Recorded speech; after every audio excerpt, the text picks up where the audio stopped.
Bienvenidos a la serie Telecán 2.0, renegociar el futuro. Soy Rina Musali y me da muchísimo gusto saludarlos.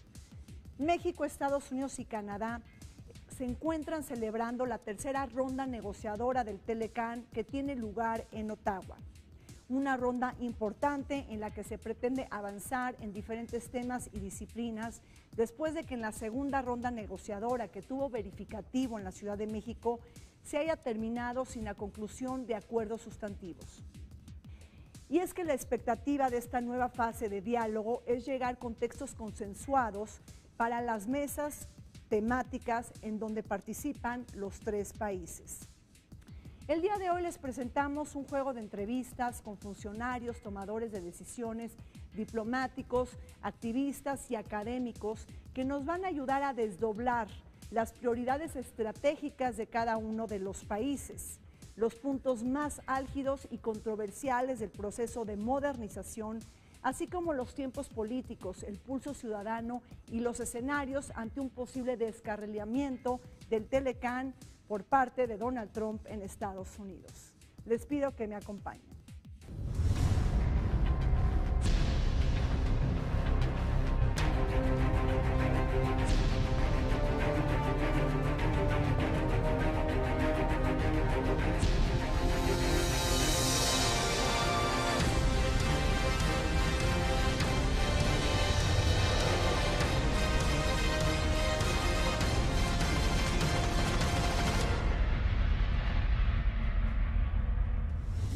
El acuerdo de asociación transpacífico, el llamado TPP, que fue firmado en febrero del 2016 por México, Estados Unidos y Canadá, junto con otras 9 economías de Asia, Pacífico y América Latina, recibió el tiro de gracia cuando Donald Trump se convirtió en presidente de Estados Unidos.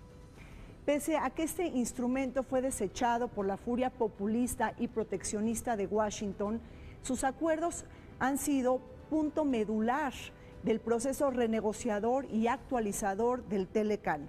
Muchas de sus disciplinas comerciales han sido incorporadas al Telecán, con excepción de los temas de energía y la manipulación cambiaria.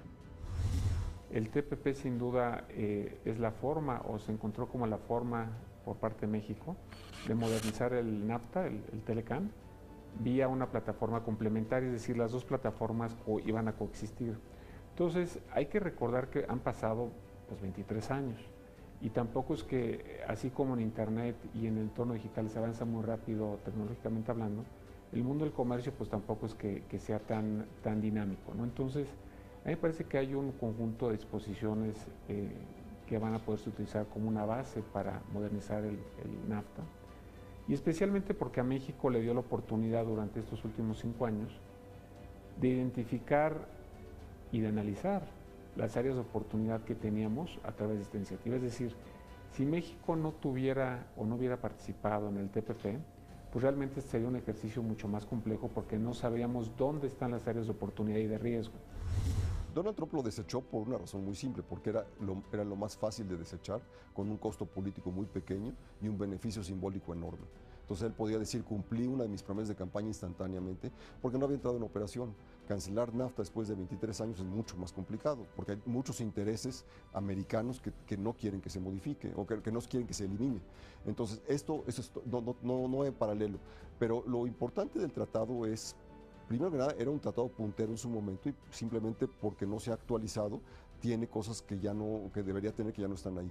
Hay elementos que cada uno de los tres países quiere incorporar, distintos, obviamente. Unos son propiedad intelectual, otros son hacer más fuertes los mecanismos de resolución de disputas, otros tienen que ver con simplemente incorporar industrias nuevas que no existían en ese momento. La industria del comercio electrónico es la más obvia porque es nueva, todo lo que tiene que ver con lo digital, y esto va a afectar a intereses distintos que no estaban metidos en ello.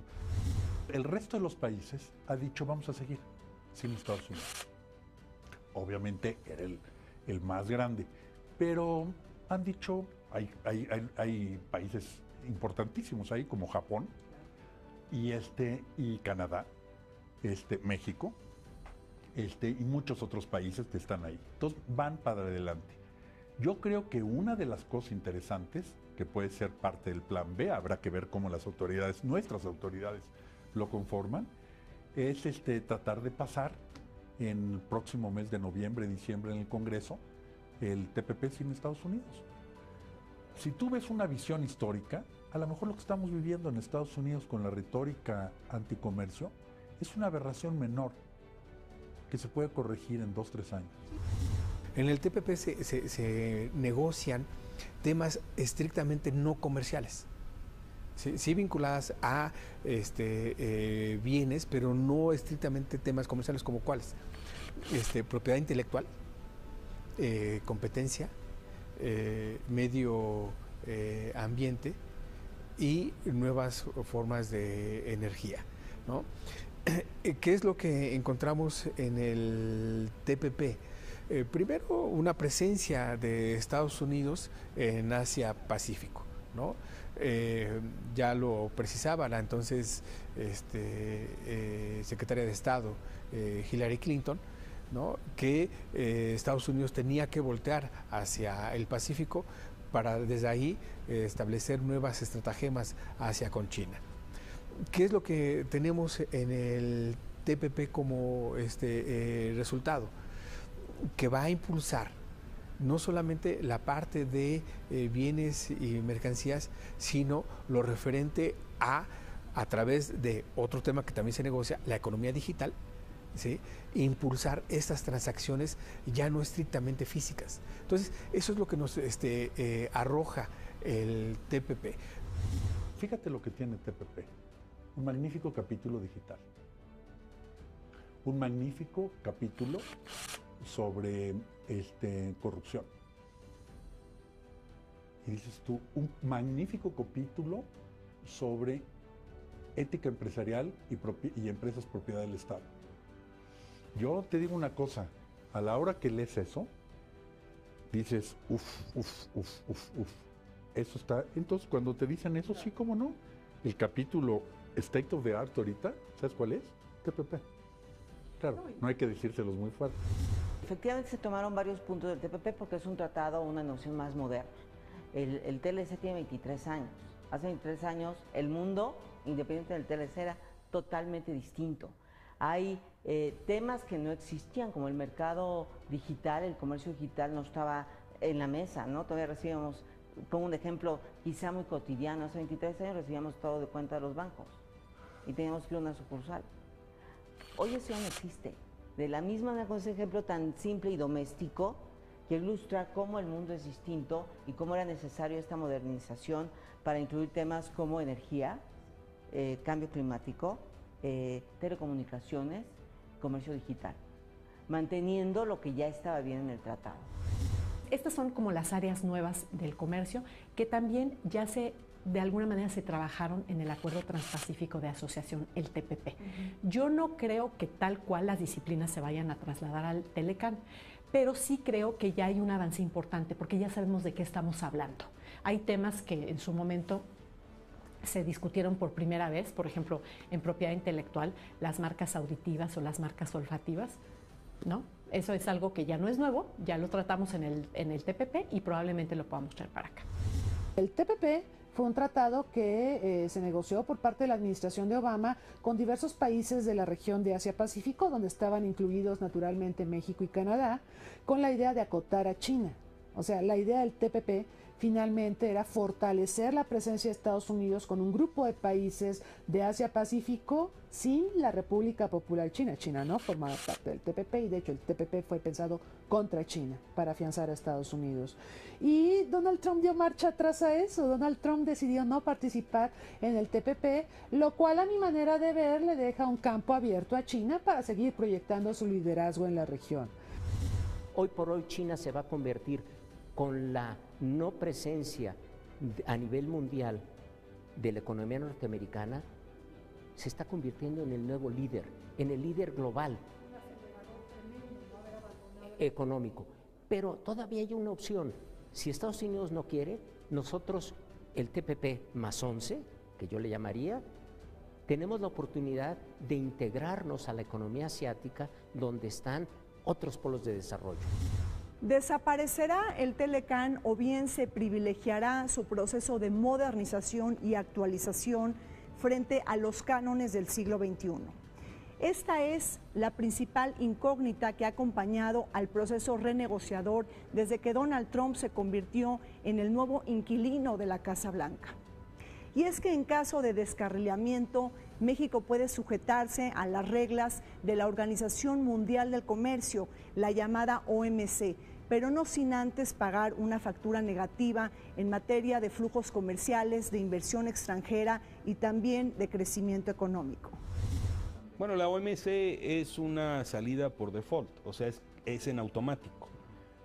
Si se termina el Telecan como tal, pues nuestro comercio con Estados Unidos estará regido por las normas de la Organización Mundial del Comercio.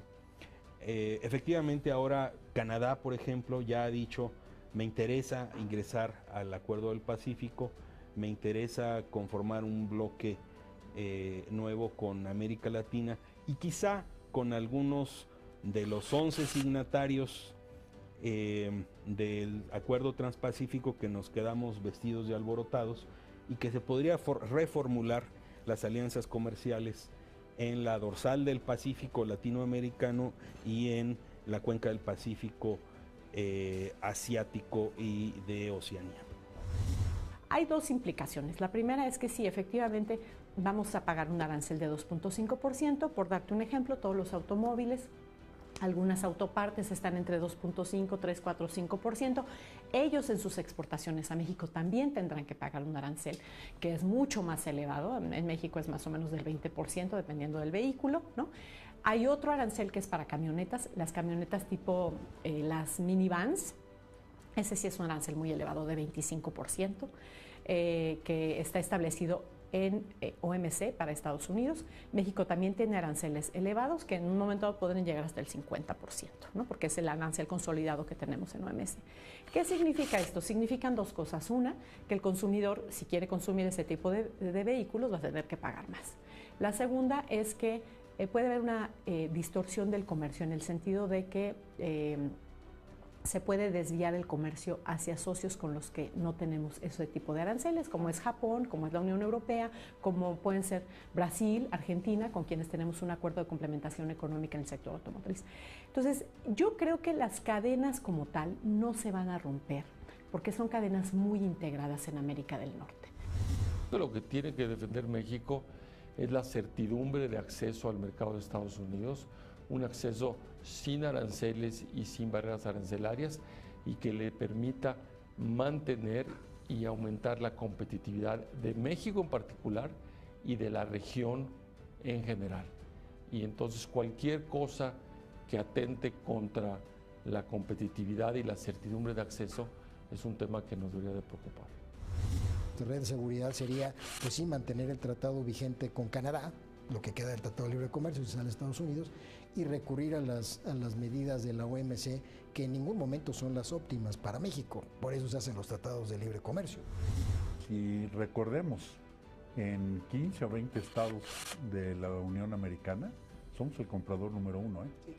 Entonces, ojo, digo, una cosa es que ciertos políticos lancen adjetivos sin pensar mucho, y otra cosa es que no vean la realidad, cuando eres gobernador y tienes que estar más cerca de tus compradores y eso, dices, imagínate nada más que vayamos a hacer una cosa de estas, etcétera.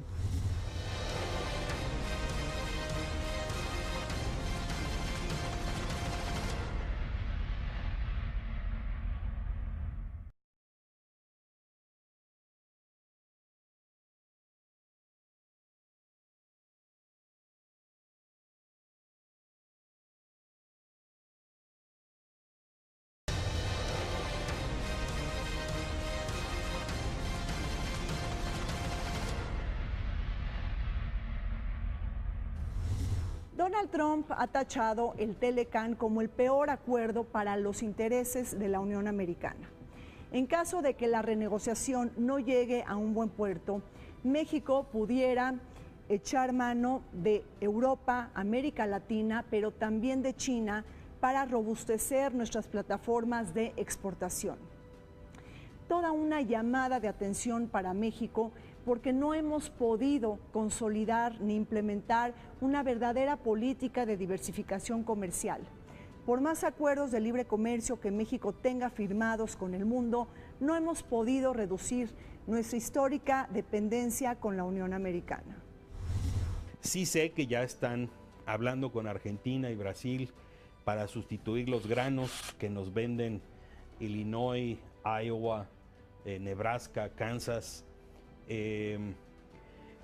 pero evidentemente es necesario un plan B para la eventualidad de que el presidente Trump sustraiga a Estados Unidos del Telecán. Lo que sí me parece importante es que no pongamos absolutamente todos los huevos en la misma canasta. Yo lo que creo es que la estrategia del gobierno mexicano ha sido la de mandar mensajes con enorme claridad al gobierno de Trump, a decirles, primero, tenemos otras opciones. Segundo, algunas de esas opciones involucran intereses que a ustedes no les gustaría que se cocinen en esta región, China siendo el más importante. Tercero, no nada más es comercio, también tenemos tema de seguridad, tema de drogas, tema de lavado de dinero, toda una serie de temas que para ustedes son muy importantes. Entonces, ha habido toda una serie de mecanismos o de mensajes que se le han enviado para que sean claro que México puede no beneficiarse sin tratado, pero no está carente de instrumentos o de opciones o de alternativas para poder afectar a Estados Unidos si nos quedamos sin un instrumento tan importante para México. Eso no disminuye la importancia del tratado, pero sí evidencia que tenemos otras cosas que para los americanos son muy importantes. Y de hecho eso es lo que en COMEX estuvimos proponiendo. Específicamente sobre China, el mensaje es la negociación potencial de un tratado. Es muy difícil hacerlo porque a diferencia de Estados Unidos ahí somos competitivos en muchas áreas.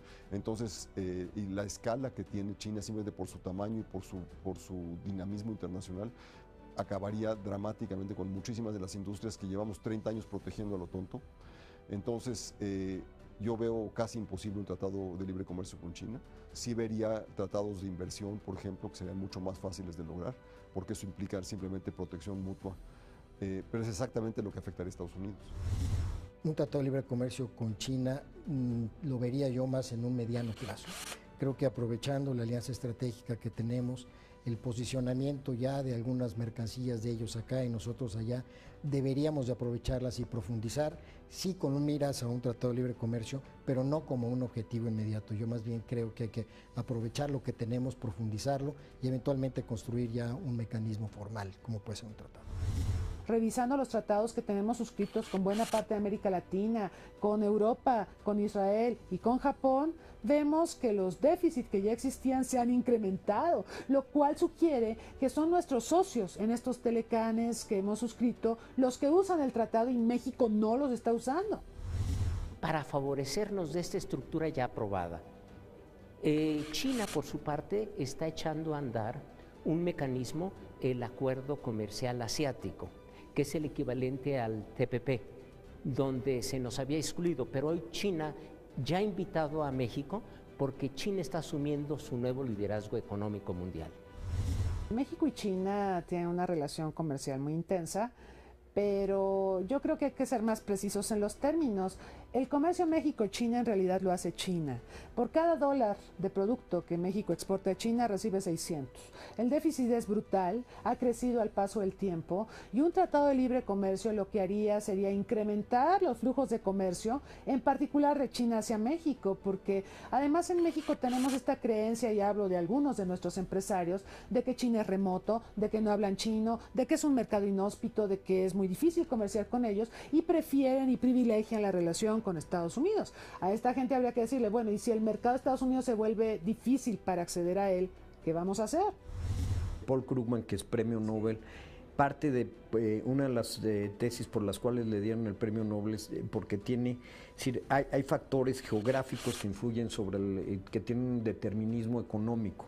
Y claramente exportar hacia los Estados Unidos o importar de Estados Unidos o que ellos nos exporten a nosotros y establecer cadenas de producción con Estados Unidos pues es lo más natural. Hacerlo con Europa es muy complicado, simplemente los costos de transporte son muy distintos. Yo estoy en algunas empresas industriales, no menciono su nombre, que estamos totalmente integrados, estoy en el consejo de ella, estamos totalmente integrados a las cadenas de producción de Estados Unidos, y con Europa sería imposible porque los costos de producción nos matan. Y una cosa que tenemos que entender muy bien los mexicanos, y sobre todo en las discusiones públicas, es cuando se dice, bueno, es que el país no se ha puesto las pilas para aprovechar el resto de los tratados. Los que utilizan los tratados, los que hacen valer los tratados son los empresarios, y los empresarios ven cuáles son las condiciones que les permiten obtener y entrar más fácilmente a mercados o con mayor rentabilidad, etcétera, y claramente ha sido el mercado de los Estados Unidos. Aquellos que les ha sido rentable entrar a Europa lo han hecho. Y un último comentario. Piensa nada más cómo somos un país distinto de hace 23 años. Piensa nada más, por ejemplo, en la base manufacturera que tenemos. La nuestra antes era de este tamaño. Ahorita cambió la canasta, ¿no? Cambió enorme. Piensa tú, por ejemplo, lo rudimentario que era toda nuestra parte financiera en materia, por ejemplo, cambiaria, versus el tipo de cambio hoy. Piensa esto nada más. ¿Cuál es la octava divisa más comerciada del mundo? Es el peso mexicano. Es la divisa número 2 de países emergentes, después de China. A lo largo del proceso renegociador del Telecán ha surgido controversia en torno a las facultades constitucionales y legales del presidente de Estados Unidos de abandonar este acuerdo. Si bien el Ejecutivo o bien el presidente de la Unión Americana tiene la capacidad para enmendar y terminar el acuerdo, muchos expertos y actores políticos señalan que quizá este conflicto termine por dirimirse en la Corte Suprema de Justicia. Que lo puede hacer sin pedir permiso al Congreso, Él se puede salir unilateralmente. Renegociar sí requiere autorización del Congreso, que por cierto, la que hoy tiene expira el 30 de junio de 2018. En conclusión, lo que necesitamos es contar con un plan B, y puede ser entonces que México y Canadá sigan con el Telecán, que Canadá y Estados Unidos regresen al tratado que ellos bilateralmente habían firmado antes del Telecán. No lo sabemos, es especulación. En efecto, hay diversas interpretaciones sobre si el presidente puede o no tomar esta decisión o cómo la puede implantar.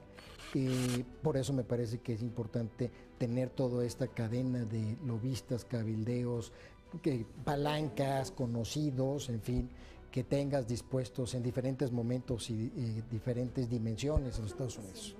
Yo creo que hay un esfuerzo deliberado de la Cancillería, y lo vemos con los viajes que se reporta a la prensa del subsecretario Sada, los viajes del propio embajador Jerónimo Gutiérrez, al interior de Estados Unidos. Yo creo que hay que intensificar esto, hay que echar mano de la diplomacia académica, del poder suave. Las universidades tienen un peso local importante, las iglesias, las organizaciones promigrantes, que no es nada más el tema del Tratado de Libre Comercio. Está el tema, que afortunadamente se detuvo, de la ley SB4 de Texas, que ha abierto una puerta formal al racismo, y digo una puerta formal porque ya existía de manera, llamémoslo informal, aunque muy conocido el tema del racismo. Trump está planteando un escenario donde se va a confrontar con los estados, posiblemente con muchos congresistas que son pro Telecán, ¿sí? Porque él haya sido postulado por el Partido Republicano significa que los republicanos están en contra del Telecán. Al contrario, el primer Telecán lo tuvimos por obra de los republicanos, de George Bush papá, fue quien lo negoció, y ya lo vino a finiquitar con los acuerdos paralelos la administración Clinton, pero fue un proyecto republicano. Yo creo que tenemos que entender la mentalidad del personaje. Estados Unidos no es Trump. Estados Unidos es un conjunto de elementos judiciales, políticos, económicos, religiosos, culturales. Y tenemos nosotros que enfocarnos hacia todos los actores políticos, económicos y religiosos. Haríamos mal en solamente escuchar al Ejecutivo. Si bien la prevalencia en México es del Ejecutivo, que a Dios gracias ya está contrapesado por las fuerzas políticas y sociales. En Estados Unidos yo creo que tenemos que entender ese personaje llamado Trump, porque en sus libros, en sus 70 libros que ha escrito, no ha escrito nomás el éxito me avasalla, en fin, donde sintetiza de que cuando yo negocio, busco aplastar, desmantelar y destrozar a mi enemigo antes de la negociación para volverlo débil.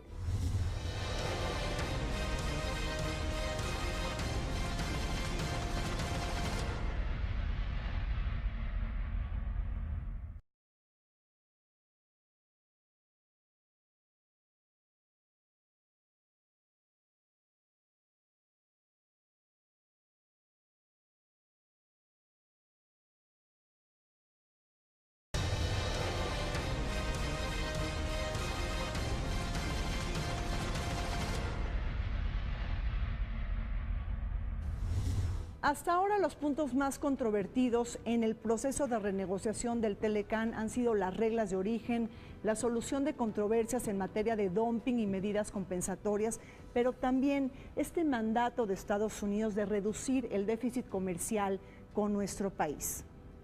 Otro de los puntos clave en esta renegociación que México no puede perder de vista es este reclamo que hace Estados Unidos y Canadá para elevar los estándares laborales en México. Incluso Jerry Díaz, quien es el líder del sindicato privado más grande de Canadá, ha arremetido contra la política salarial de México. Él mismo propone la nivelación de sueldos entre los tres países. México está solo frente a este tema.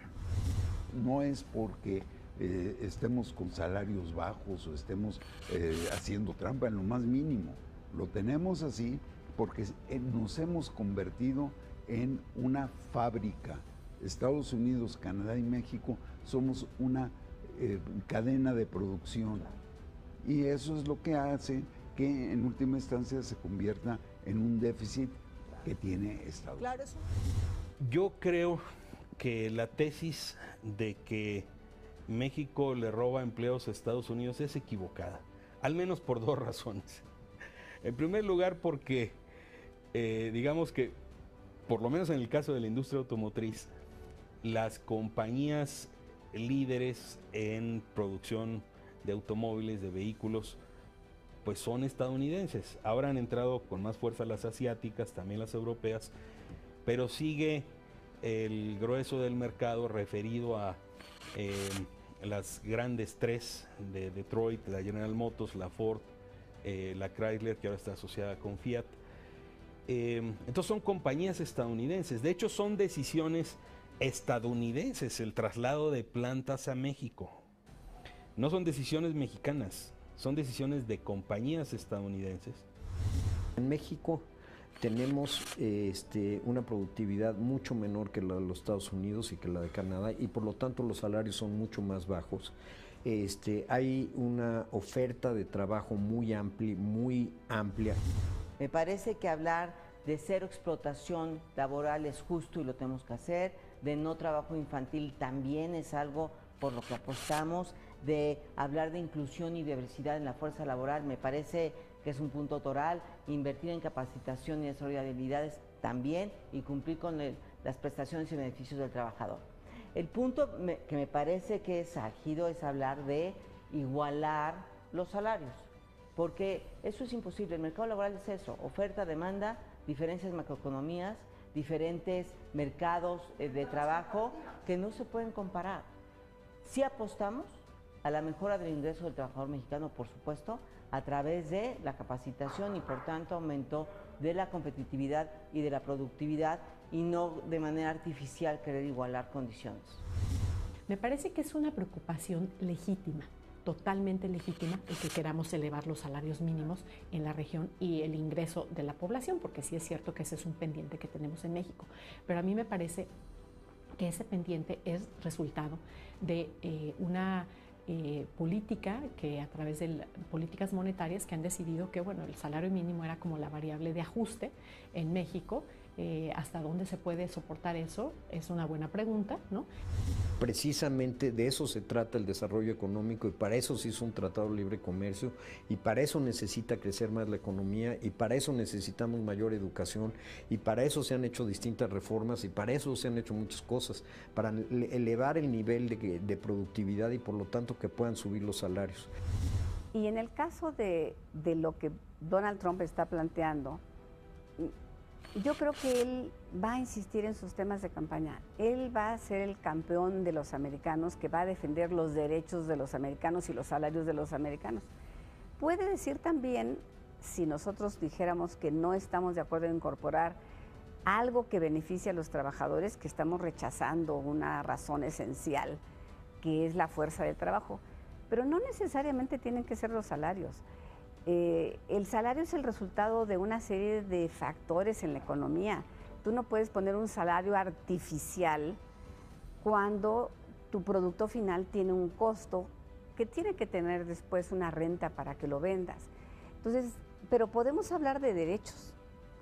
Y volvemos a tu tema de derechos humanos. Podemos hablar de garantías para los trabajadores.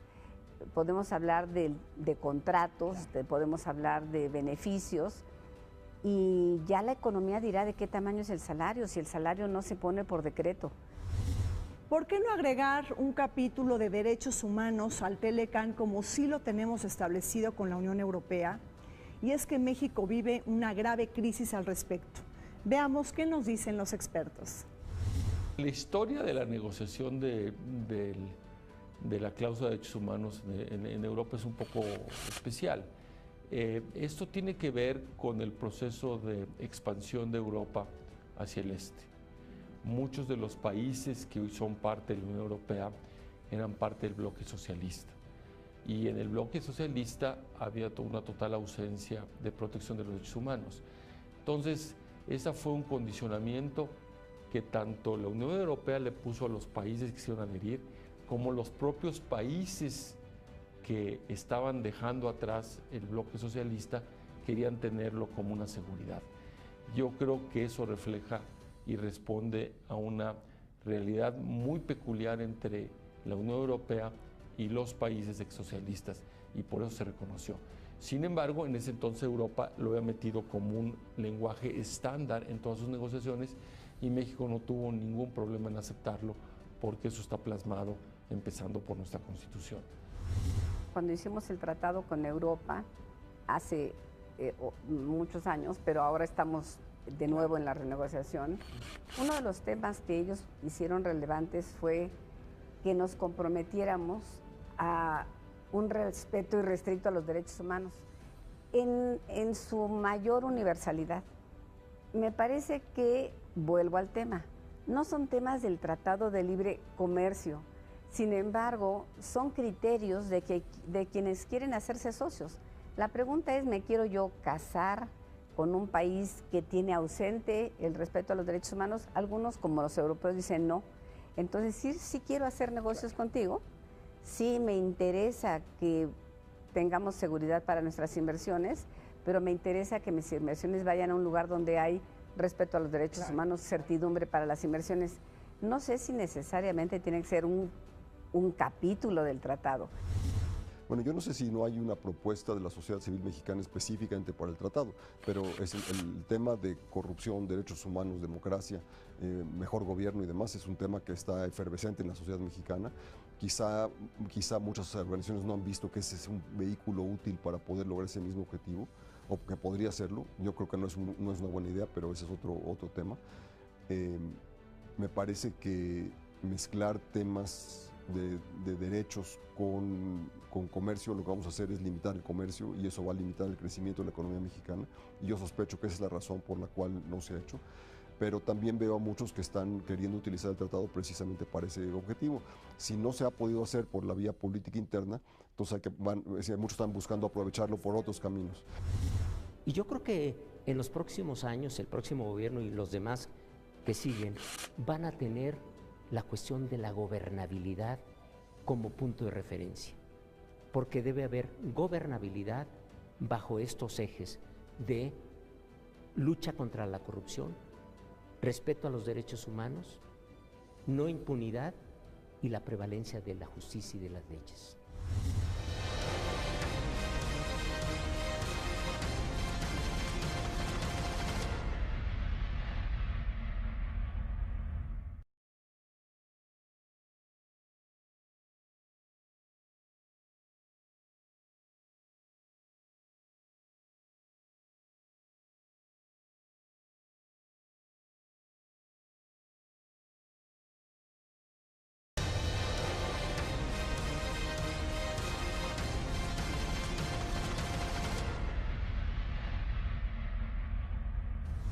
Los intereses de México en la renegociación del Telecán deberán de ser defendidos por nuestro equipo negociador.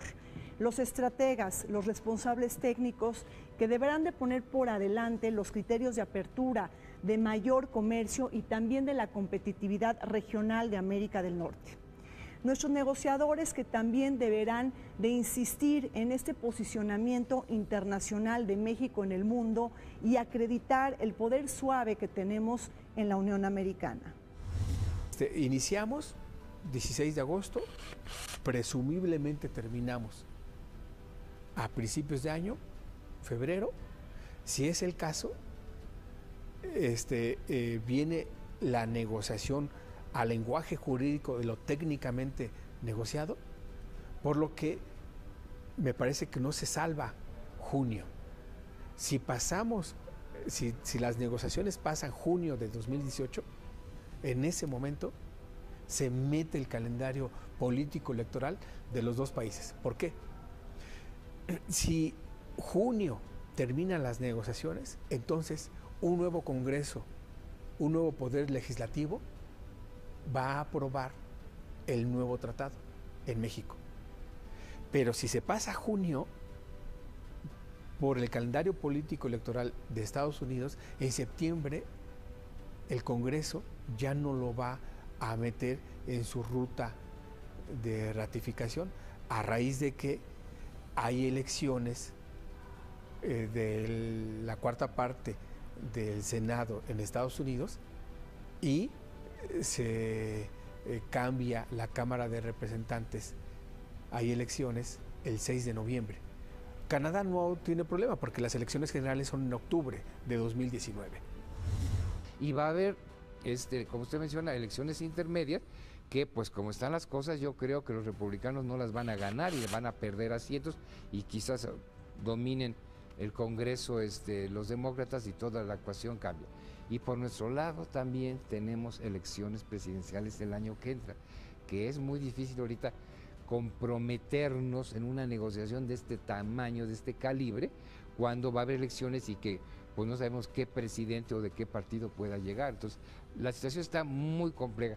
Lo mejor que podía pasar es que negociáramos algo pequeño, algo que no fuera un gran cambio, etcétera, etcétera, que yo no dudaría, sinceramente, que esa es la intención de Trump, porque realmente a Trump, como lo pescamos, lo oímos de la filtración de la conversación con el presidente Peña Nieto, que le digo, mira, lo del muro en la frontera no es tan relevante, ¿no? Esta es una politiquería. En la política nada es imposible en tanto que haya voluntad política, pero si una de las partes no tiene voluntad política, en este caso, por ejemplo, Estados Unidos, quiere retrasar o por las mismas divergencias surgidas en el Partido Republicano en el poder, puede ser que no haya TLC modernizado. Porque va en función de lo que te digo, de los diputados y senadores, van a pensar primero en ellos, de si sus agremiados, si sus electores están de acuerdo, y si no están de acuerdo, no van a seguir apoyando a Trump. Entonces, no habría un TLC modernizado. En México es diferente, pero también, o sea, como está más centralizado el poder, puede darse. Pero ¿de qué serviría si nomás nosotros sí queremos un TLC modernizado y la otra parte no lo quiere? Es decir, se pospondría hasta después del proceso electoral del 2018. Si es posible concluir el tratado en este mismo año, que por razones políticas tanto mexicanas como americanas, pero sobre todo mexicanas, es vital. En ese sentido, el lograr que el tratado se preserve actualizado es un valor intrínseco y eso impediría que se agreguen demasiadas cosas, porque las negociaciones se van prolongando y se van complicando.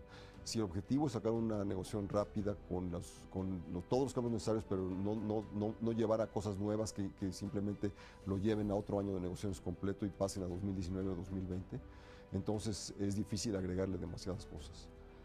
Por otra parte, si el horizonte de tiempo ya no es relevante, entonces es posible empezar a negociar muchas cosas, pero también deja en una incertidumbre espantosa todo el asunto del futuro económico del país durante un periodo electoral potencialmente muy contencioso. Entonces sí tenemos un conflicto ahí. ¿Debemos negociar sobre las rodillas, al vapor?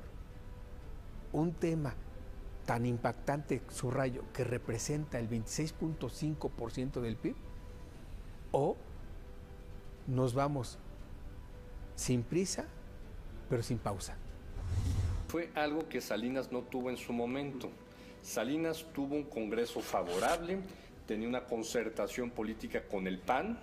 Entonces, el presidente Peña Nieto y sus negociadores tienen un escenario político muy complicado. Hay actores políticos en el PAN, en el PRD, en Morena, críticos a este proceso de renegociación fast track del Tratado de Libre Comercio.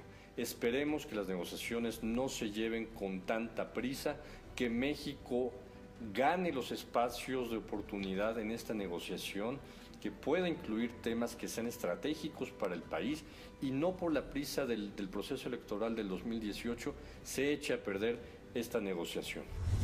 Como todo negociador, pues es importante que no se nos note la prisa. Y dos, pues que la sustancia privilegia los tiempos, ¿no? Entonces, pareciera que Estados Unidos también tiene prisa. Ahí la gran incógnita será Canadá, porque Canadá tiene pues una línea de tiempo diferente. A mí me gustaría que tuviera resultados en otras materias no vinculadas a México, porque eso le permite pues quizá atender o darle más atención a otros temas que no sean los vinculados a México.